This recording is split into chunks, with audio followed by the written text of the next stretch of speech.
Okay, I've been to prison 4 times. I was in prison for drug dealing. The hardest thing about staying out of prison is dealing with the isolation, the judgments, the stigma. The train on platform 1 goes to City Circle via Granville. First stop, Warwick Farm, then all stations to Granville, then Clyde, Auburn. I had the perfect life. I had 2 beautiful children. I had a husband that doted. I had a 9-to-5 job. We had a little house, not far from the school. And I thought I was the luckiest woman in the world. Things started to change. My son passed away when he was 19. We were holding each other up from the death of our son, And then my husband was diagnosed with renal cancer. And he passed away, and we buried him with my son. And it was actually one of my kids' friends introduced me to ice not long after my husband passed away.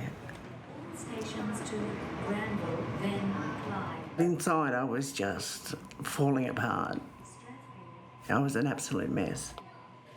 And the more I took ice, the more I wanted to take ice. Doors closing, please stand clear. I couldn't get enough of it, I just wanted to deaden any pain I could.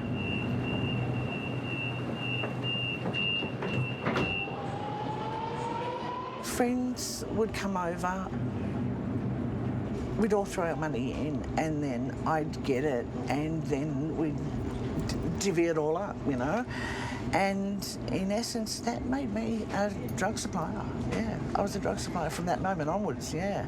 And then, of course, after that, their friends, like my friends, told their friends, and then their friends told other friends, and other friends told other friends. And before I knew it, my house was like Central Station. It was absolutely ridiculous. And I was getting more and more sick by the day. It was eating me from the inside out, literally. I ended up with sepsis in my blood. So those marks on your arms, what are they from? They were from the sepsis due to the ice, yeah. The poison, my whole blood became toxic. Yeah, it was literally toxic. And I knew every day when I opened my eyes, I would be wondering, is today the day that I'm either going to die or I'm going to be arrested? I'm either going to die or I'm going to be arrested, And each day was I knew one of those would happen, And I was praying that it would just happen soon.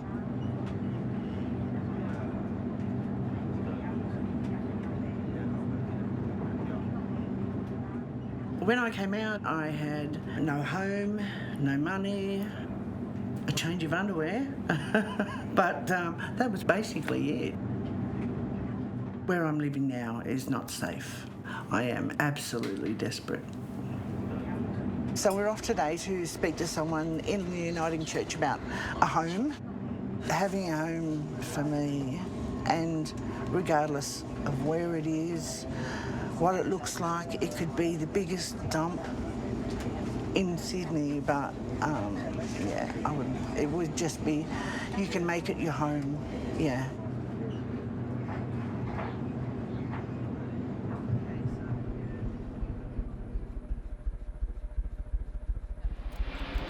Hi, Fran. So good to see you again. You're looking well. We'll go in and meet, see what the housing's all about, hey? Long-term housing is so important. It's the next big one. Hi, Fran. Hello, Catherine. How are you? Can I give you a hug? So, first of all, I'll show you around. Shall I show you a couple of rooms we've got here? There's about 17 ladies. So 17 ladies? Yeah. So it's for Wow. single ladies. Yeah, so this is the... This it's is the sitting huge. room. There's a kitchen here. We provide a microwave and bar fridge because, you know, we've got the kitchen downstairs, and then there's look at that view, laundry... isn't it? Oh, sorry. Bathroom. Yeah. Oh my God. This is beautiful. That's all you need, isn't it? I know. Get a bit emotional. I know. Okay. But Actually, it's quite. the units big. are quite small, so we don't. So I don't know. Do you have a pet? Look at a little dog. Yeah. Because About Pocket size. yeah, we've Yeah. actually had other people who've requested dogs, and we've said it's not really suitable for Yeah, pets, right, which is a okay. shame because it's so small and. I sort of got really excited and I said, I have a little dog. And she said, we can't have dogs here. And I just thought, oh no. Fran, it would be lovely to be able to help her. She's a person that's in housing need. It's really sad, and you want to help everybody, but you can't. Do you have any sort of accommodation that you know? It's really difficult for people like Fran to feel really safe. You need housing. Like, everybody deserves somewhere that they can put their head down every night and feel safe. And for most people coming out of prison, that doesn't happen. That's Yeah. right. And they don't get their parole. If they've got nowhere to go, that's it. Some women give up. They just can't cope with the fact that they've got nowhere to live. They don't want to be on the street and be homeless and be unsafe. Talk to you a bit more about housing. Okay. Yeah, so look, Fran, Okay. I just thought I'd bring our application for housing All right, here. okay. So if you get this filled in, we can have a look and see what might be available. Nothing might be available immediately, but, you know, we can have a look. And the important thing is to get on the waiting list. She's the sort of person that we would like to help. Can't promise anything because it's difficult. We might not have anything in the area that she wants to go to, but we can put her on our waiting list. There's not enough secure, affordable housing available. No. So fill this in. Yeah. That's an order. We'll get definitely help And I've been Fran out to do that as well. 8.5 months now, so Yeah. something's got to start Yeah. soon. Yes. There's a medical report there that you'll need to get filled in. I walked away thinking that nothing was going to come of it. Yeah, that's it. Yeah, someone may be able to come out of jail and benefit from what Catherine's offering, but it wasn't going to be me. And as I said, 2 forms of ID and an email.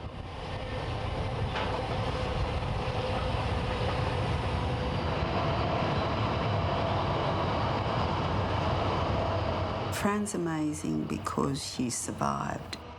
Come on. And she survived with humour, and she survived with her humanity intact. She hasn't crawled into herself. She's a full person, and she survived years in jail. I've been Fran's mentor for 2.5 years. Yeah. My whole life is going to change now. And to do that, I have had to cut ties with everyone that I know, virtually. Apart from family, everyone that I know, I no longer associate with, you know, so which is very lonely. She's about 6 months old now. I've learned heaps with Fran. She's taught me so much stuff. I can't believe how resourceful she is, and she's funny. We get on well together. She won't go back to prison. I'm aware of saying that, and people will think, oh, yeah. She will not go back to prison. She's had enough. She has had enough. But I couldn't have done it without you, Mary. You know You that. could have done Liverpool Police Station without me. No, I know. I thought I was going to get locked up that day. You weren't going to get locked up. But then you had that good experience with that sergeant. Mary's my angel. She's my knight in shining armour. If I didn't have Mary, I probably would have ended up back in jail. She's taught me a completely different way of looking at things, you know, which is probably the right way and the way normal people look at things, you know. Not saying that I'm abnormal, but I have been known to, not look at things quite right, maybe. But yeah, so she has taught me so much. And who would have thought an old girl like, see, you can teach old girls new tricks. Yeah.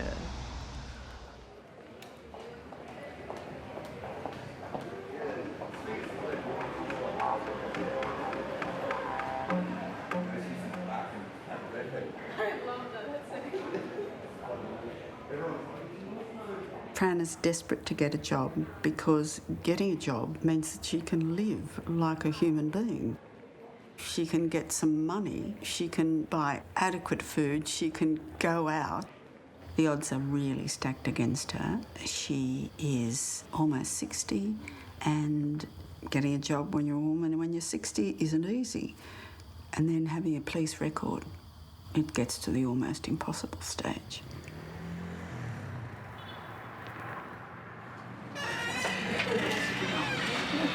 Hi, how are you? Hi, Fran. No one wants to employ you when there's 100 other applicants that don't have criminal records. So why would they want to employ you? Sometimes I feel like I'm just beating my head against a brick wall. Oh, fantastic. Hi, Fran. I'm Kathy. Nice to meet you. Nice to meet you. Come and have a seat. Hi, I'm Kathy. I'm Mary. Hi, Mary. Nice to meet you. Come and have a seat. Here. Fran and I recently went to a charity that finds jobs or attempts to find jobs for women coming out of prison. This is going to be a job and a half. When we arrived, she was a bit nervous, but really enthusiastic. And I bet you're just dying to get to work. Oh, yeah. Eh? You know, I'm willing to give 150%, you know? Yes. Yeah, just... Look, there are employers out there that will hire. We just have to find them. We do. And that's what Okay. we're going to try and do. Okay. That, I don't care what I do. I scrub toilets. You might want to turn the cameras off, but, you know, I scrubbed feces, I scrubbed vomit, I scrubbed toilets, I scrubbed urine, I scrubbed everything in there, you know, and I did it with a smile on my face, you know, and I was paid $23 a week for doing that. yes. And so, yeah, I would certainly do it for, you know, 500. No, I or don't think there's 400. any doubt in your sincerity or your wish to get to work. As I say, Absolutely. All your experience. As the meeting progressed, you could see her anxiety and her tension rising. It sounds to me, Fran, that you're really experienced. You have a lot of skills, and maybe some of these skills you don't even recognise you have. Possibly. Okay, so so can we have a job next week? I can't let's guarantee give it a that. try. Well, look, who knows? Why don't we Yeah. do this? I mean, Why don't I we am get you? really keen. I Yeah. need, How long have I you been need looking? to work. How long I've have you been been out now looking? for 8 months. 8 months. Yeah. Okay. Let's work Yeah. together on Yeah, this. Eh? I need a job fast. Where are you and I am finding willing it? to do absolutely anything. And It was painful to watch, and I felt her exhaustion watching her go through that and thinking, don't get mad, Fran, don't get impetuous, just hang in there. In fact, that's what a lot of mentoring's about, is saying, just hang in there. But unfortunately, we have to start with the piece of paper. right, So okay. let's It always work starts on. with the But yeah, paper. well, exactly. Well, let's. Fran deserves a break. She really deserves a break. She's been in prison, sure, but she's paid the penalty. Really, that's that extra right. little bit to get you. that's over. right, exactly.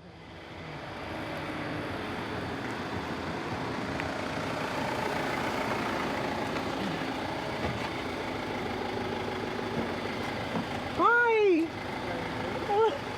Today's a big day!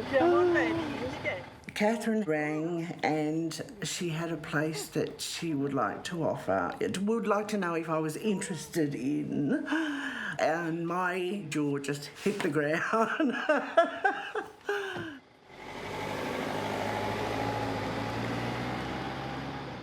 Today I'm moving into my new home. It's a dream come true. What a dream. Even Nugget can't wait. She wasn't exactly weeping with joy on the phone, but she was laughing and laughing, and I couldn't believe it either. I was almost weeping. It was just the greatest gift. It was wonderful. It meant a whole new life. Accommodation means that, because without it, you're stuffed, really. I just can't wait to see a new place. You're going to love it, Mary. You're just going to love it. When I first saw it, I thought the people from the block had been in there and they'd done it. It looks beautiful. That's it's good, just eh? so lovely. I'm dying to see it. Wipe your feet. Oh, Fran, it is absolutely Isn't it beautiful? and it really is. I know. It is a whole new chapter in my life. It is, absolutely. It's only good things can come from here. I've got such a good feeling. There's hope. It's given me hope. Yeah. Thank you It's a so pleasure. much. It's one of the wonderful things about doing this job, to be able to help people like you. No, it's a wonderful thing. So much. This is beautiful. It's more than I even dared to dream. So it's a nice sized bedroom. They are good sized bedrooms. It was just everything that I could have dreamed of. Yeah, it was absolutely everything.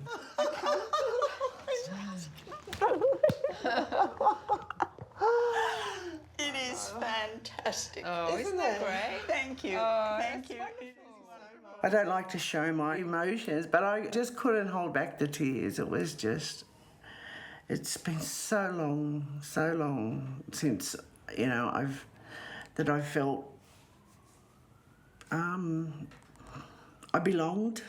That I belonged. Yeah, if you can imagine that, yeah.